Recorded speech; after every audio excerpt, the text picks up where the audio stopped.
All right. Well, welcome to the GAF, Devya Hemraj. So nice to have you. How are you doing? I'm good. I'm glad to be here. Yeah, thank you for making the time for us.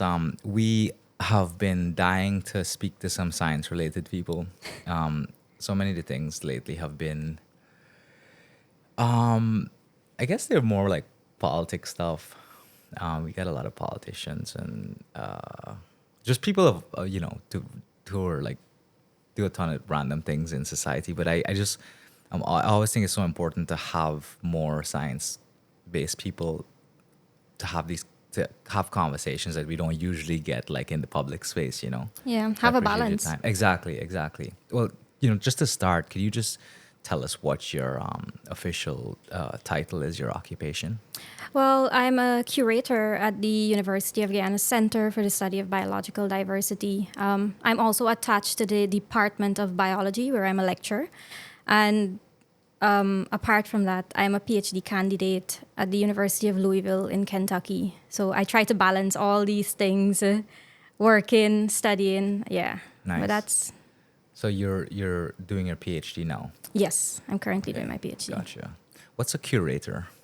Well, we are responsible for basically the housing and maintenance of specimens, and specimens might be fishes, frogs, lizards, snakes. So we collect them, and then we house them, and then we take care of them. So we take care of them by maintaining the alcohol level because that's how they're stored. Some of them, if they are dried, they're dried and stored in a cabinet. So we have to maintain that to ensure that mites don't take These are like damage them too much. taxidermy.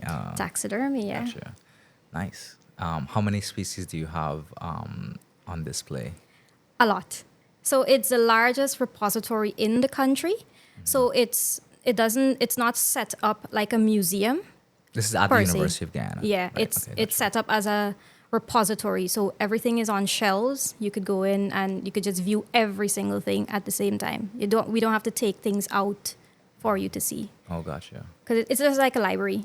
Oh, nice. Yeah. Does anyone have access to that, or do you sort of have to make an appointment? Well, everybody has access, but yes, you still need to make an appointment. If you want to visit, you could send us an email and we will tell you a suitable time that you can come. But majority of the time we have four curators, a director and a personal assistant. So majority of the time somebody is always in the building. Oh, really? Yeah. And then there's people accessible to explain what's what. That's why the appointment is important. Gotcha. So we could make ourselves available to explain certain things or questions that you may have about the collection. Okay. So just to move towards you a little bit, I just did some quick research on you. You're from West Dem. Yes. And how did you sort of get into science? Like, what was your childhood like? What led you to sort of this position here? Well, it wasn't something, I think it was more of a motivation. When I was younger, I grew up in the countryside. I'm always at some trench corner somewhere catching fish.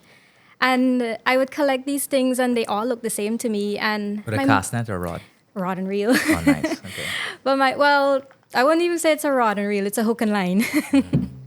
But my mom would tell me, no, this one looks different. I was like, but they all look the same. So I followed my brother footsteps, and he was at the university at the time. And, seeing your older sibling going to the university, you want to go there. You want to be like him. So I went there. I went to the university. I was choosing either to do architecture or biology. And I went towards biology more because it's fun. I like it. And I got roped into it more seriously when I was in my third year, when I was exposed to zoology. Zoology courses like the studying of mammals, studying fishes, studying herpetofauna, birds, all those things make me very excited. Being in the outdoors, it basically carried me back to my childhood when I was catching fish, and it was fun. So I got more interested into it, and in my fourth year, it just blossomed into this wonderful experience that I had with an international researcher that came to Guyana. And he came and he was looking for a research assistant. And at the time, I had nothing to do and I really wanted the opportunity to go out into the field. So I went with him and he did some surveys on the Demerara River and it was fun. And after that moment, I started to go more and more into the field. and I started to like biology more. Preferably, or more specific, I started to like fishes more. Fast forward a couple years after, when I finished my master's, the same guy that came to Guyana to do that fish research reached out to me and said, "Hey, I'm starting a job at the University of Louisville, and I'm looking for a PhD student. Would you like the opportunity?" Wow. I was like, "Yeah, definitely. I'm going to be working with you doing fishes. That's going to be awesome." And that's how I'm currently enrolled in my PhD program right now, through the same guy. Oh, fantastic. What a full circle moment. Yeah. Yeah, wow. Okay, so, was that your first time, like, other than your childhood experiences in the canal and stuff, was that your first time, like, in the field when you went with him? Or have you been out of town before? We had a brief field trip with our courses that we were doing in Okay. our third year. So we had the opportunity to spend a weekend on the Linden-Suzdijk Highway collecting Okay. these specimens. So we were trained in the course how to collect, preserve, process, identify all these different things. Yeah. But the real life experience, so to call it, came with that guy. Yeah. And since then, you've been in the hinterland many Yeah. times, right? Yeah, I've been into the hinterlands many times, but they've been on various projects. Some of them were with researchers doing, their work and universities' work abroad. But majority of my experience and field exposure came with consultancy. Okay. So I also do consultancy work. So I'm a biology consultant working with fishes. Oh, wow. So I do consultancy for like mining companies. I do biodiversity assessment. That's what they call it. Okay. When you do these assessments for, like, let's call them impact assessments, how much of that is actually put into practice versus is it something that they just have to do? It's just something, I don't know the other end of it. Okay. My job is just to go there and To record give them the information they all need, the yeah. fishes, and then the policymakers take that report and they do whatever it is that they need to do with it. Right. I just go survey fishes. Yeah, gotcha. No, I get you. I was just interested in that because I know a lot of people do it, Yeah. whether they're doing, mining or they have quarries or stuff like that. Yeah. That's cool. So you actually reminded me the other day that we were on a camera trap collection exercise a Yeah. few years ago, which I totally forgot about. And I remember, I think this was at Sophie's Point. Yeah. And that's just for people that don't know, that's like, right across from Bartica, across the river on the eastern side of the Essequibo. And I remember going through the camera footage, and we saw a lot of like pumas and jaguars and stuff like that, and it was. I spent a lot of time there in my childhood, and obviously never came across those things. So just to see how close those big mammals are to areas that we sort of used to traverse as kids was fascinating to me. You think like you have to go out and nowhere in the middle of nowhere to see these things, but I guess they're just so good at hiding. Do you come across like a lot of mammals in your surveys or your expeditions? Funny enough, I've never seen one face to face. I never seen a large cat face to face. I've seen other animals like tapir and agoutis and stuff like that, but never large cats. Yeah. I had an experience with one once. We were setting camera traps, and the entire team, we set the camera trap. We left. You could see when we were rolling back the footage, you could see everybody leaving the camera trap, and they were going in a westward direction. We did our sampling, whatever, and then we passed back the camera trap. And when you were rolling the footage, you were seeing us pass the camera trap. We left that camera there for about 2 weeks. And when we went to recover the camera and we were rolling back and looking at all the footage, about 1 or 2 minutes after we set that camera trap and we went westward direction, there was a jaguar right behind us walking. Oh, really? Wow. Yeah. It was scary to think about it. Yeah. I mean, we didn't think about anything was following us, but then when we look at the footage, it's like, wow, it was literally right behind us. Yeah. How many of you? It was a large group. Yeah. It was like unlikely 12. anything would have happened probably Yeah. with a large group, But yeah, that's it's crazy how elusive they are. Yeah. So with your studies on fish, I mean, how many species are there recorded in Guyana? All right, so currently we have 657 species, Okay. but that value might go up significantly because one, I recently conducted a survey on the Kanji River, which was never scientifically documented before for Really? fishes. Yeah. How come? Nobody went there. Wow. And the other area was where we recently went to, the Acari-Corentyne Corridor, New River area. We'll talk about that. Of course. That's a big one. So those two areas were never surveyed before. So I decided to let my research, my PhD research, be in the Kanji River. Okay. And while I'm doing my research there, I would inevitably collect all the species that the river has. I will try my best to get as much as I could. I'm currently in the process of doing and concluding my DNA barcoding. So we're supposed to be able to get an idea of how many species are different from what we currently know to science. And that should increase our 657 species. Oh, wow. And how do you, when you're doing your surveys, how do you catch them? Do you use nets? Do you use rods? So for us to sample an area in such a way that we get every single thing out of that river, we deploy as much methods as we possibly could. So gill nets, drag seines, hook and line, cast net, dip net, rod and reel. We try everything because different fishes feed differently and they live in different areas. So by using multiple different types of fishing gear, it would increase our chance of getting different species of fish. Gotcha. And between certain types of fish, I mean, is it possible that some fish are like the same fish but they have slight differences? So how do you categorize them? Are they like two separate fish, or they're under the same species?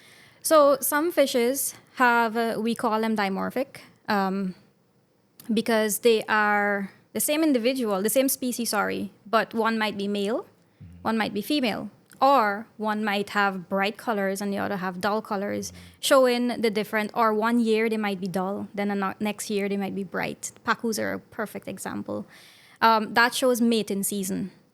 And what we try to do is try to use other characteristics other than coloration to help us ID these fishes. We look at scale count, so lateral line scales, because the lateral line scales are with the fish from birth.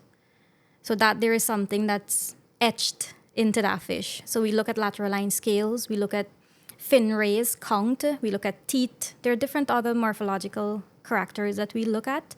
But what's important, and this is for science in general, this is why we have a lot of researchers doing science, doing differentiation between species and different individuals. We make a record to say that females of this species has a dot on its tail while males do not have a dot. So we know in future, anybody reading a paper trying to distinguish between a male and a female or this species from that species, we know that, if it has a dot, it's this one, or it's probably a female, whatever it is. Okay. I don't know if I explained that. No, that was great. I actually never thought about it like that. Yeah. That's why research is important with different species of fishes, and there's a lot. There's a lot. Yeah.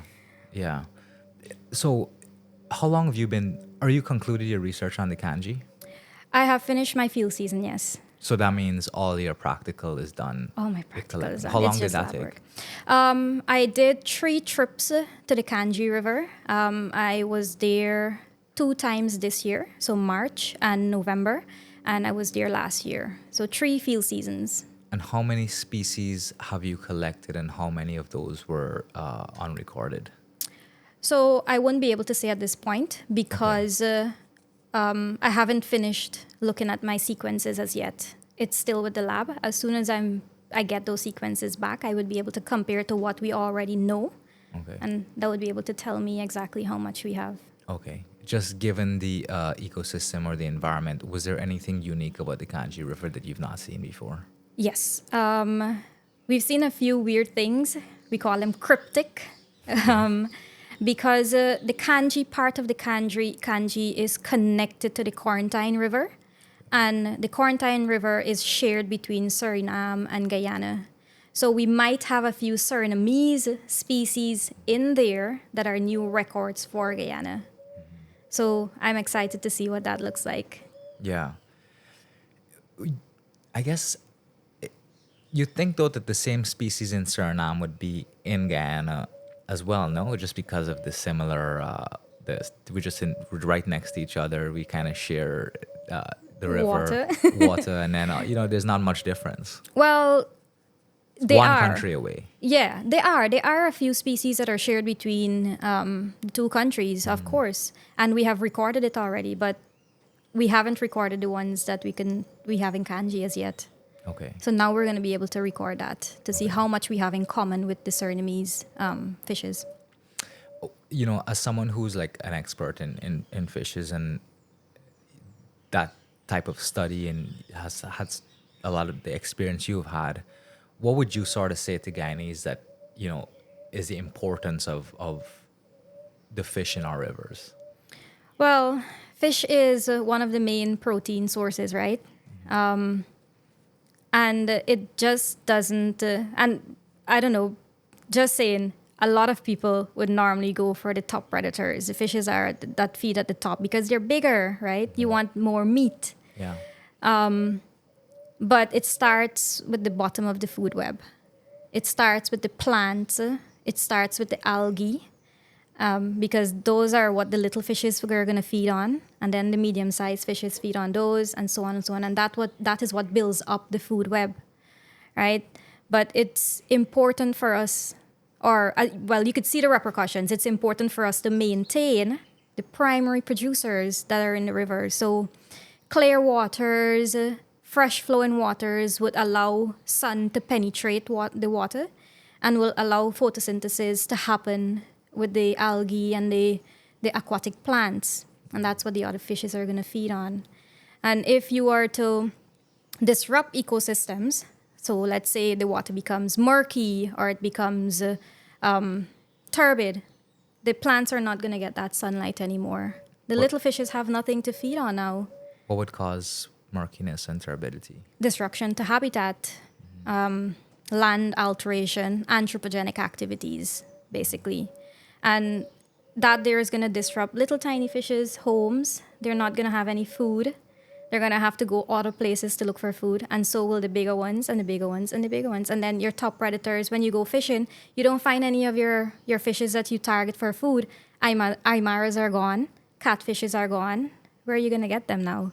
Yeah. So it's important for us to maintain ecosystem balance. Pristine habitats are ideal for fish to become, for you to get the bigger ones that you're looking for. Yeah. As a fish scientist, you're probably more excited about the smaller fish because those are the ones that you don't see as often, or the ones you maybe have so far been undiscoverable.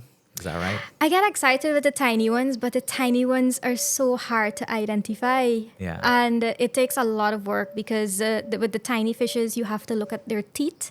And the fish is already this tiny. You can imagine how tiny the teeth are. Yeah. You have to use a scope. You have to count how much and stuff like that. I get excited, because, it's fascinating to see how different habitats will harbor different diversity of fishes. Mm-hmm. Sometimes you would go with a draxane and you would haul one site and you would get about 48 different species. And then you would go to another habitat and you'll only get 12. Yeah. So, I get excited with the little fish because it increases the diversity and it tells you how good that habitat is. Yeah. Yeah. And I guess the big fish, though, is what fascinates a lot of people. Everybody wants to see the river monsters, right? Right. We did a trip this year where we went on an expedition for Arapaima, which was like fascinating. I don't know if you've seen the video. I saw it. It was just crazy how big those fish get, and to think about those fish lurking beneath the waters is insane. Do you think there are other giant fish within our rivers that we haven't yet sort of seen, or for the most part we probably would have given the size? Well, based on we probably would have seen it, but I converse a lot with local communities, and the indigenous folks are ideal to ask these questions because they know what's in their waters. Yeah. So if there's something weird looking, they will tell you, yo, we would normally get this Aymar, but it looks completely different. It has like bigger eyes or darker body and bigger scales and stuff like that. So I think we probably would have seen it because the indigenous folks are the ones pointing us in that direction to go and discover, go and try and help us figure out what this fish is to science if it's not been discovered before. Yeah. What role do indigenous people play with regards to research? Obviously, in the communities or, the places where you would probably go to do your sample collection or research, the people that live there have all the experience of using those rivers and those ecosystems, and they've probably seen a ton of things. But obviously, from a scientific research perspective, your methods are probably different from theirs. So how do those two synergies, like how is there synergy formed between you guys to sort of collaborate and work together toward your research? Well, they play a huge role in scientific research because we rely heavily on the indigenous communities to tell us, we're showing them a picture, we're looking for this particular fish. Where do you think we could go and get them? And they would tell us exact location where we could go and get them, and probably the bait to use to catch them. Because I work with pacus and piranhas; those are my study animals, right? And I need a lot of pacus. And they will show you the exact seed that you need to put on your hook to go and get those pacus. And it makes scientific sense because pacus eat seeds. They have molariform teeth. So they crush seed and they break seed open. And when they told me that this is the seed that they eat and they demonstrated how they're getting these pacus, it's amazing. It's an exchange of knowledge, I would say. We show them the scientific outcome of the importance of these things, and they give us their local knowledge on how to capture them, where you could find them, what season, what year you would be able to catch most of them. They have a lot of knowledge. Like I have benefited so much from local knowledge in my research. Wow. What's it? The pacus are the red fish, right? They're red and black, or am I thinking about something else? These ones that swim against the current and eat the this like Podomaceae, a green like kind of river seaweed thing looking thing. Yeah, they are called Podomaceae. It's a plant that grows on rocks. Okay. It looks like lettuce. Yeah. But the pacus eat that? Yes. Okay. Pacus eat that. There's a specific species that eat those. But pacus are also marcotte, Oh, okay. I didn't know that. I love marcotte. tambaqui. Love Those are all pacus. Okay. If you check their teeth, they all have very mulariform looking teeth. Gotcha. And their sisters, which are the piranhas, have very sharp incisiform teeth. So they look like your front teeth. Yeah. And they're more for crushing, well, not crushing, they're more for biting, clean bites of Piranhas. meat. Yeah. Yeah. And the pacus are the ones that crush seeds and eat plants. They're more herbivorous. Yeah. There's a lot of and as a biologist, what do you think about how animals and so are portrayed in media, in movies and stuff like that? Like I'm sure you've seen like Anaconda and Yeah. there's piranha movies and crocodile movies. What do you think? How do you, as a biologist, how do you look at things like that, with regard to its influence on society? Because people are so much more likely to consume that than to sit down with somebody as knowledgeable as you or a scientist to really understand. Because that's the stuff that draws people in. Like the animal attacks or like these kind of things. Like, what do you make of all that, and how does that affect maybe the message people like you are trying to get out? Well, sometimes it's hard because you can't change what they already see. Remember, you're telling them something, but they already seen something else. Yeah. They're going to believe what they see. But I try to convince them otherwise.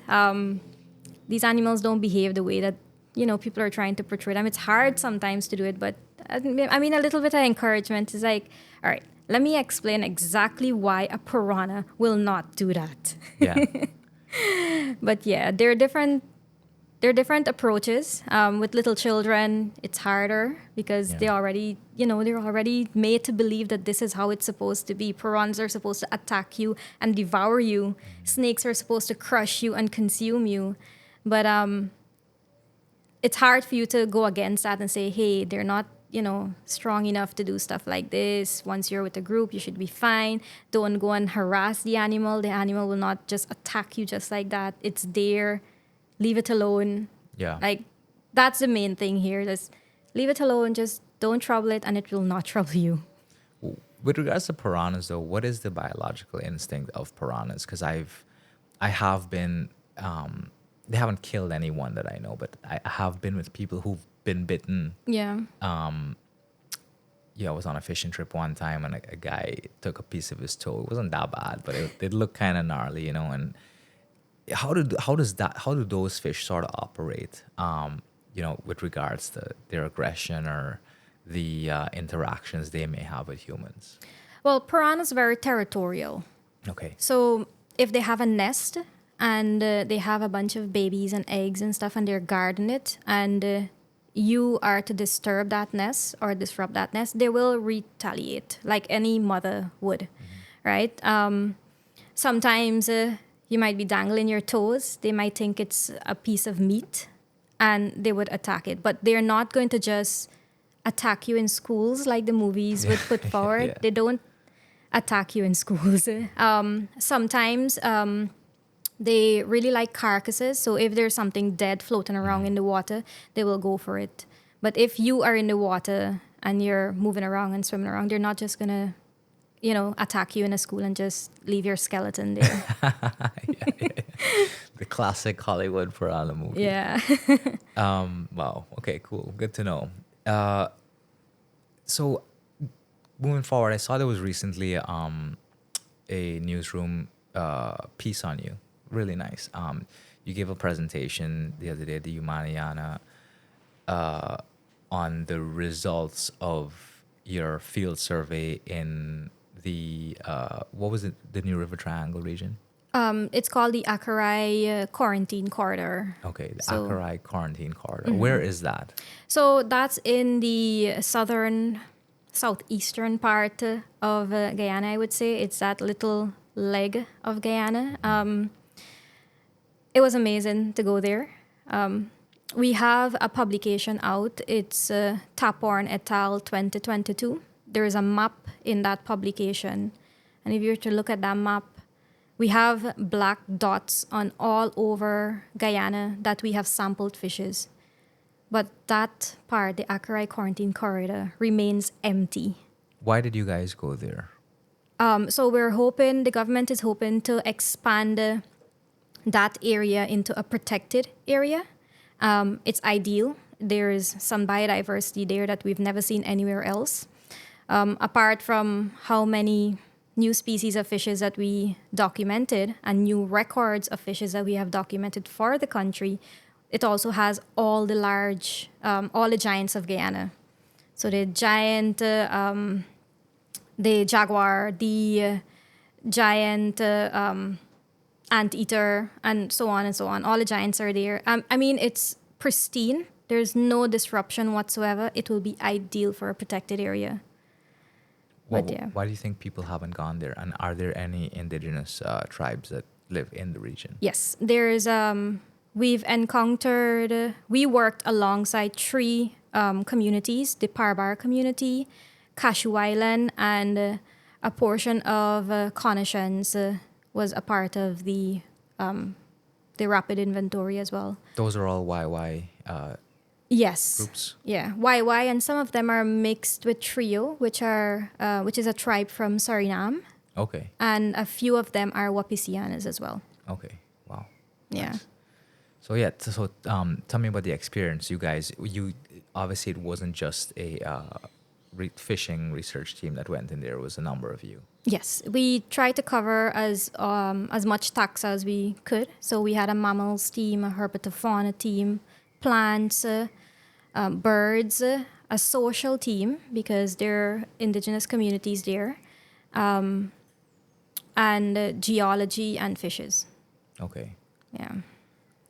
What is that like, being around so many different scientists, all sort of pioneering a new scientific area? It was amazing. It was crazy how we worked. There was one day the social team came back to us and was like, hey, we found a rock, and there were some markings on the rock. And the markings are telling you when you can go and sample at low tide.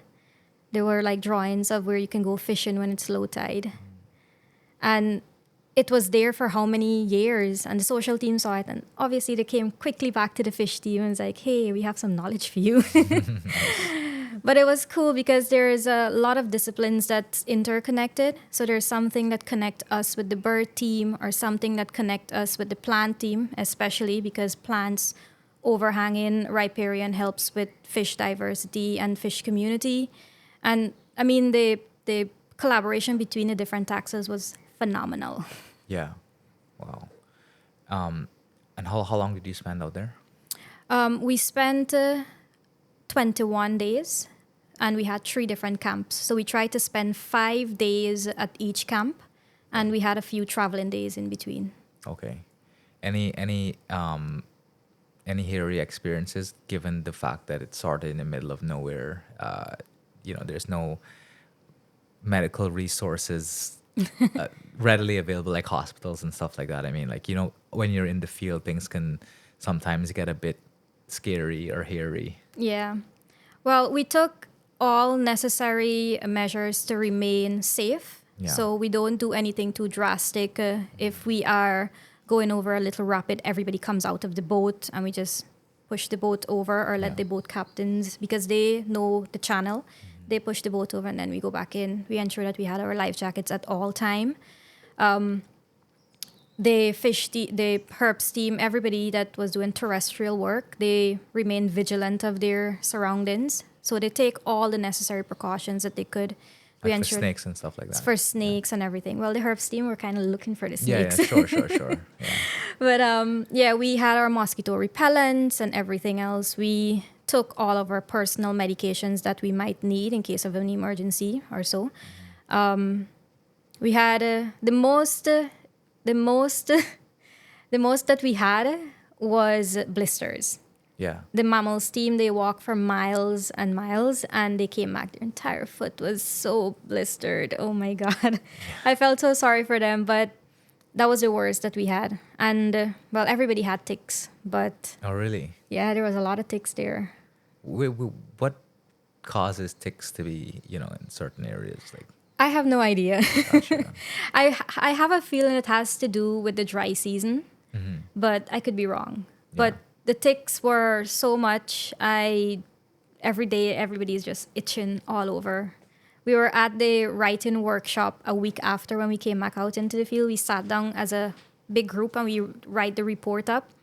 And I took a minute and paused and looked around the room. Everybody was just itching all over as they're typing. They're just itching. Wow. Explain that to me, the writing workshop. So after this big expedition of 3 weeks, Yes. You guys gather back in Georgetown and just share ideas and come up with basically a report? Yes. So what we did is we sat down as respective taxas and we wrote a report based on what the fish team found. The fish team found, 160 species of fish. After we cross-referenced our database, we found that 15 of these have never been recorded in Guyana before. It was recorded in Suriname waters, but this is the first time we documented it in Guyana. So we had to include that into our report. When we look at the other species that we had, and we reached out to other collaborators like, hey, I found this weird fish. Can you help me ID it? They're saying that they've never seen this before. So after we did all of that, we found that, 20 something plus species are probably new to science because nobody knows what it is. Yeah. We try to sit down as our group to figure out if we could further ideate, and we cannot. So we have to wait on DNA to help us with that. But every group sat down and did that same thing that we did. Write a report on what they found, and recommendations to conserve these animals within this area. And then we compiled the report together and we prepared a presentation, which you've seen. Yeah. Has there, because fish are so diverse in their population, and also the fact that we don't see them, like for example, birds, because they're on the water, so they're not as accessible. Yeah. Is there, like also like evolution going on where species of fish are evolving to the changing environment? Has that ever been noticeable to you? Exactly what you're talking about there is what we call allopatric speciation. Okay. So allopatric speciation is when one species speciate. So speciate means from one species you get probably two species now. Okay. But that takes years and years and years and years. It's Like called how long? It depends. Okay. It's called evolutionary. It's over an evolutionary period. So, or that's what we call evolution. The proto-Berbice, I don't know if you've ever heard of it before, No. but they're saying that the Berbice River was once connected to the Rupununi. Oh yeah. Yeah. And after the uplift of the Guyana Shield, which is a large bedrock, there was a separation in drainage. So now we're finding the same species that are in the Berbice that are in the Rupununi. And it could possibly be due to the separation of these habitats. But we're also finding species that was never before are not in any of these two waters. So there's no commonality. And it could possibly mean that one species could have speciated. Gotcha. And if they are restricted to habitats, and one of them are only found in this habitat now, and let's say, let me go back that. Let's say there's one species, and they're all living in the same area, but this area becomes separated. Same species here, same species here, but this area is mostly aquatic, and this one is mostly dry. This species here is gonna adjust or adapt to that environment that's very dry, while this one is gonna adapt to that area that's very wet. Yeah. Over time, those adaptations are gonna shift the gene or the genetic makeup of that species, and it becomes a totally different species. These two are now separate. Yeah. But that there takes many, many years. Yeah. And when you think about it, like on just an infinite timeline, well, throughout history, it's like there's so many species of animals that we would have no idea how to just conceptualize. And then the species that we know today may not exist in the next, how much ever hundreds of years. And it'll be something totally different, Yeah. That's just such a fascinating part of life to me. It's crazy how science works. Yeah. I think more people also, if they thought about it and had an appreciation for that, we would kind of cherish the things we have now, because we literally might never see them again. Yeah, that's why we're working very hard to, figure out what's in an environment before we can. That's the first step, right? Figure out what's there before we can protect it or before we can conserve it. That's the very first stage of conservation. Yeah. Knowing what's in the population, because whatever is in that population or whatever is in a stream, whatever is in a river, it helps with ecosystem functioning. And we have to know what's there before we can protect it, because if you have a whole chain, the food web, and if you're going to take something out of that food chain or that food web, you're going to disrupt ecosystem functioning. Right? So we try to preserve and conserve everything that's in that food chain. Yeah. And there are so many possibilities of things that could happen. Maybe something else is gonna start feeding on something else, or maybe it's not gonna feed on something else, and the entire population is gonna be depleted. There's a lot of possibilities of things that can happen in an ecosystem. So before there's a catastrophic effect, let's conserve what's there. In today's, you know, in Guyana today, what is the biggest threat toward ecosystem disruption? I would say anthropogenic activity. There's a lot of, construction, a lot of buildings, a lot of things happening that are in terms of I'm going to speak on fishes in terms of fishes, because you're going to look at runoffs. You got to look at the chemical runoff. Mercury is a big impact. Like mercury impacts food web so much, and it impacts humans as well, because mercury is a bioaccumulant, and it has so much health effect to humans and other organisms, other fishes, maybe mutations, stuff like that. But for humans, it has a lot of health effects. But mercury is accumulated in little organisms, so like plants and stuff, they absorb that mercury. Fishes go eat that plant, and 10% is accumulated in that little fish. Now, that little fish is consumed by another bigger fish, but it's not just one fish that this bigger fish is going to eat. It's going to eat like 10 of this. And the mercury accumulates there, and it accumulates until you reach to your top predators, which is what we go after as food fishes. So majority of the mercury are in predatory fishes, or fishes that are at top of the food web. So anthropogenic activities, I think, are some of the major factors that are contributing to ecosystem With regards to disruption. mercury, this is mostly from mining. Mining areas, yeah. When a river is like inundated with mercury, how long does that take to rehabilitate itself? That's a good question. I do not know the answer to that. Yeah. I don't know if it ever Mhm. recovers. Yeah, Yeah. interesting. And mercury takes a long time to degrade. So long. The mercury is transferred way up to the top of the food web, faster than it would ever degrade. Oh wow. Yeah. Moving on to back to UG, where you teach and then you operate. What is it like? You're obviously very much into what you do and very passionate about it, and it's amazing to see.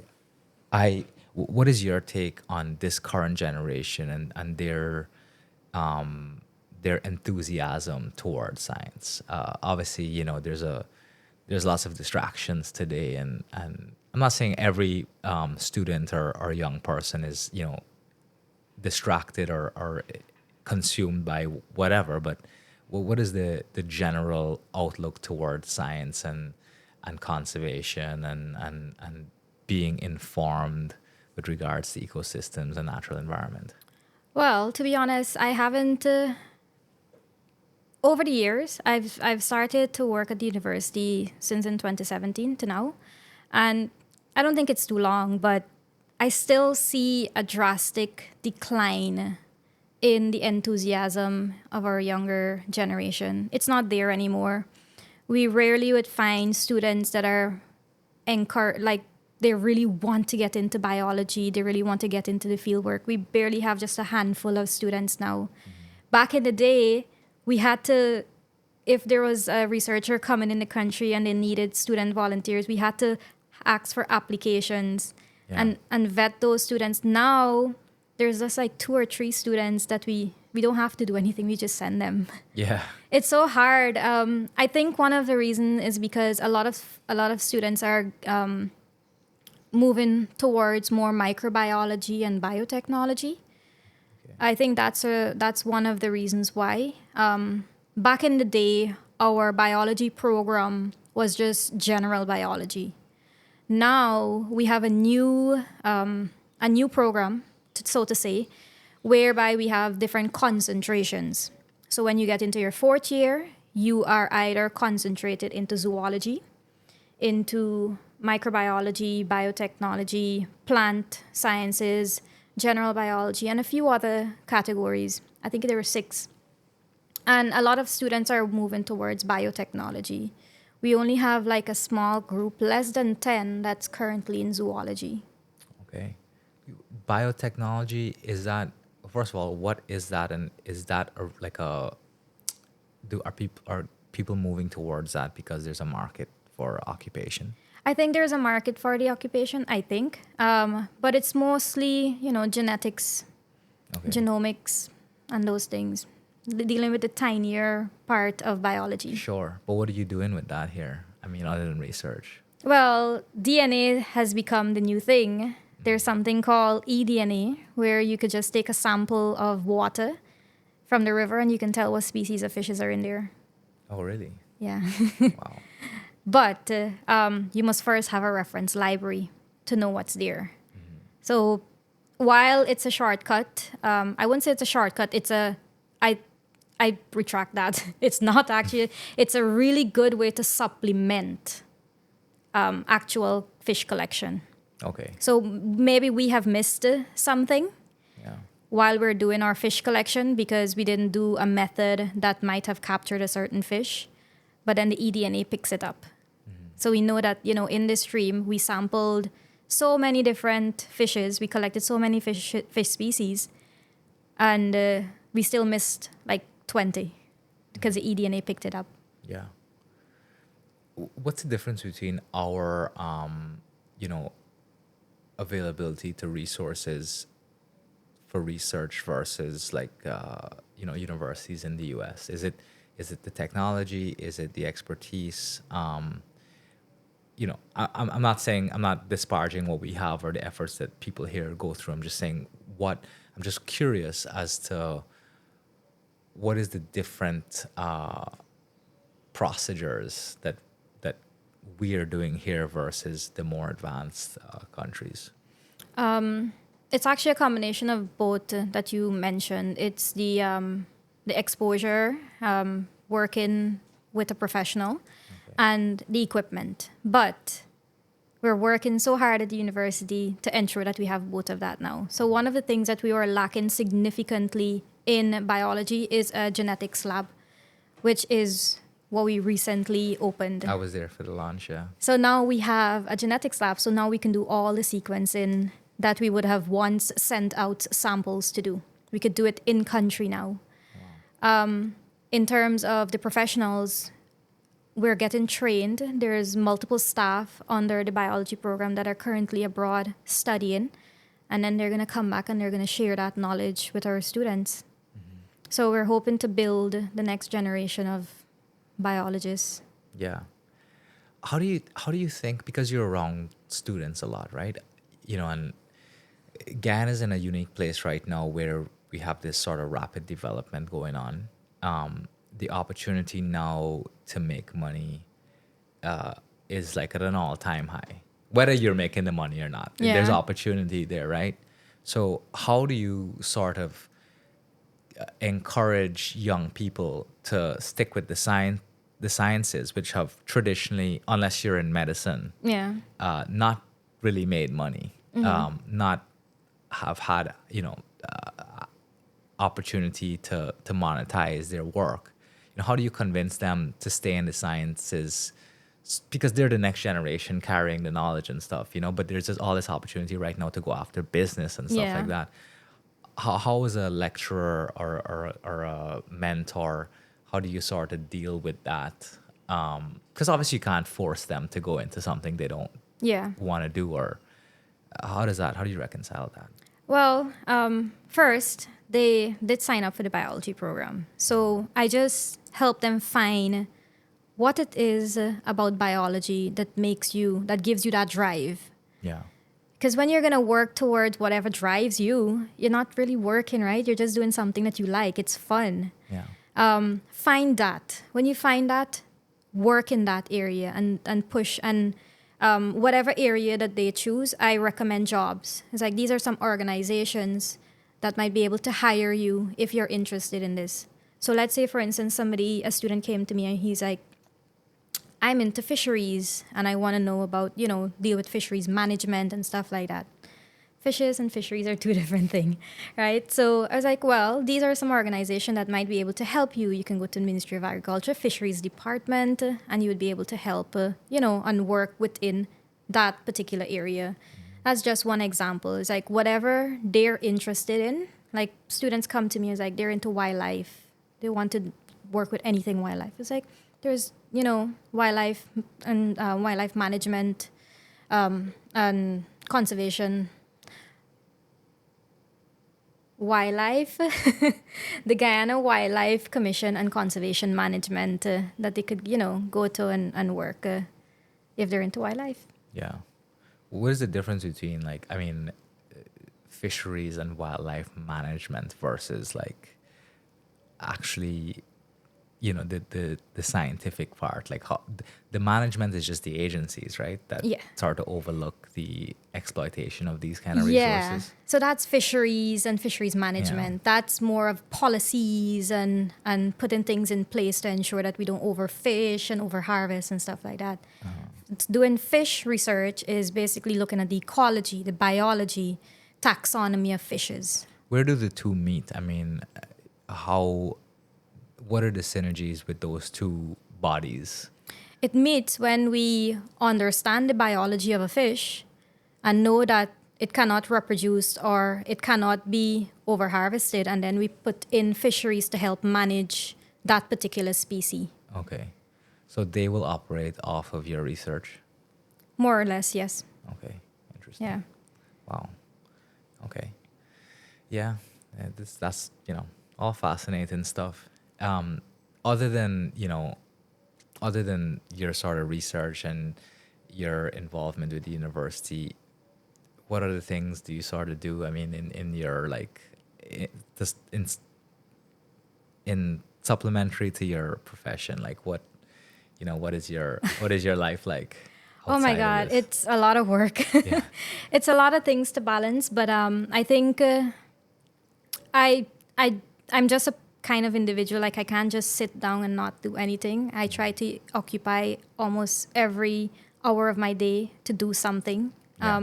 If I sit too long, I feel like if I'm not progressing or doing something that's gonna benefit me. When I'm at home, not thinking too much, I would probably engage in sewing. So I like. Oh really?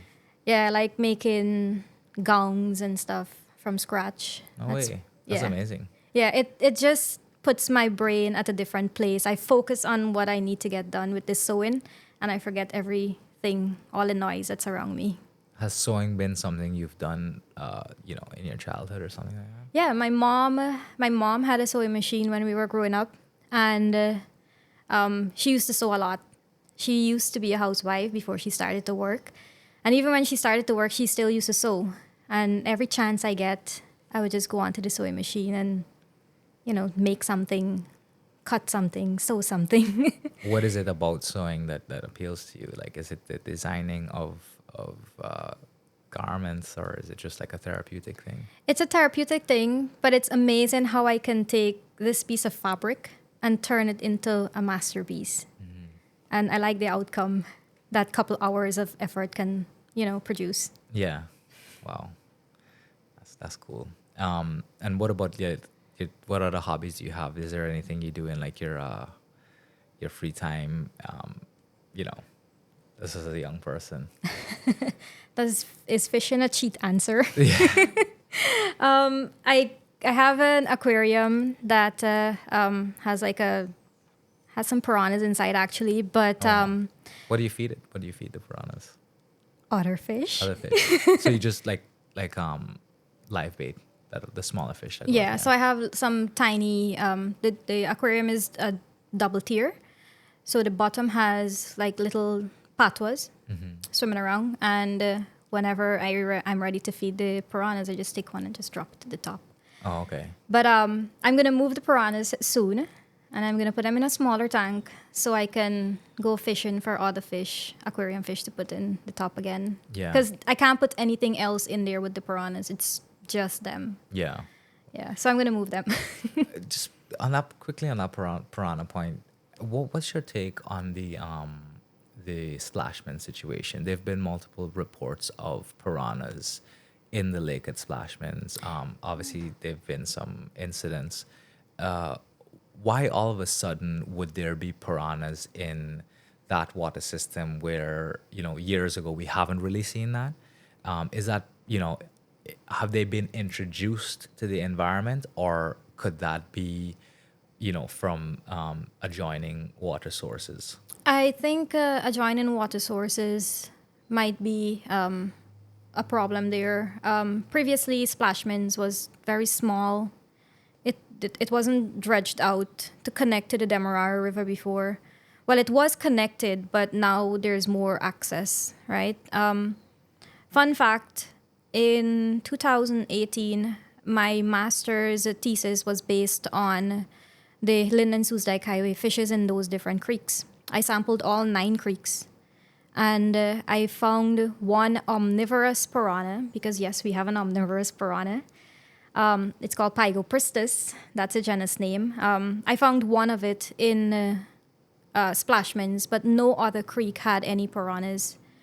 I don't know if, as they expanded the drainages, if piranhas came in or if it was actually introduced. But I did see some videos about people being attacked and what's not. Yeah. But it's cool because now I could, figure out what's happening there too. Yeah, it's a fascinating study. Yeah, it's something that requires attention, and I think a few of us can get onto it. What would be the solution to that? Obviously, this is a recreational place where you don't really want people being attacked or having these one-off dangerous experiences. How would you go about rectifying that situation from a professional perspective? Well, that's a tough one. We could balance, we could do a top-down control, but that's not going to be much benefit. Top-down meaning? So you introduce something else into the water that will eliminate. For the piranha. Yeah, but it's going to disrupt. Be in terms of a fish? Bigger fish, probably Aimaras. Okay. Yeah, but I don't think it's gonna solve anything. Previously, Splashmans had this fenced, they fenced part of the creek, so that the bigger fish don't get in and out. I don't know if you remember many years ago. Yeah. They had that. I think that would have been a good solution, but I don't know how to solve that problem. Yeah. At this rate, they're already spawning. Yeah. It's kind of hard to get everything. They already made that their home. Yeah. Last question for you.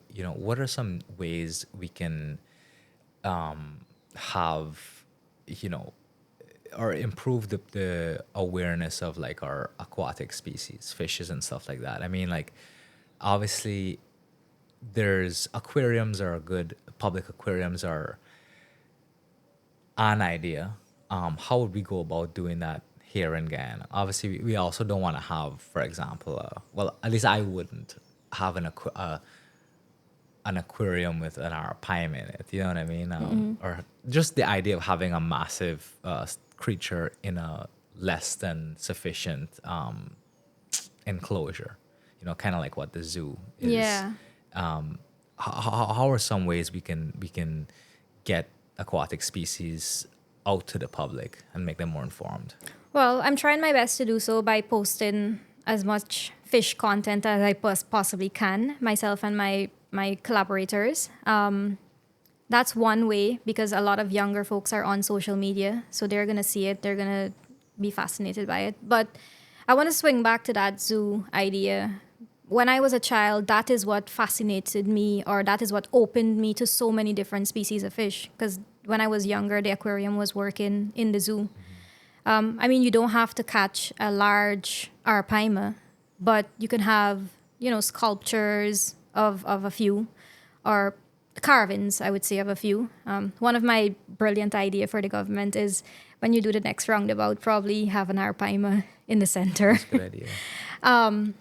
I think since they're going with the Giants team, the arapaima would be ideal. But yeah, have aquariums with different species of fish that you could have right in the zoo. That's what opened me to how much species of fishes we have. And that's a good way to let the younger generation go in and visit in the zoo to see how much species we actually have. I mean, you're not going to get all 657, but the most fascinating ones will do. Yeah. Any interest in you going to do fish studies offshore? I'm mostly freshwater. Okay. Yeah, I really am fascinated by freshwater fishes. The marine stuff are cool, don't get me wrong, they're beautiful, but I most likely will not be in the marine system. There are a few other folks at the university who does marine work with fishes, but yeah, I'm going to stick to my freshwater. All right. Well, on that note, Devya, thank you so much. It's been such a pleasure talking to you. I feel 5 times smarter than I was an hour ago. I really appreciate your time, and I hope you could come back sometime, especially when you're like done your research or there's more to talk about. We'd love to have you back. Of course, yeah. All right. Well, take care. Thank you. Thank you.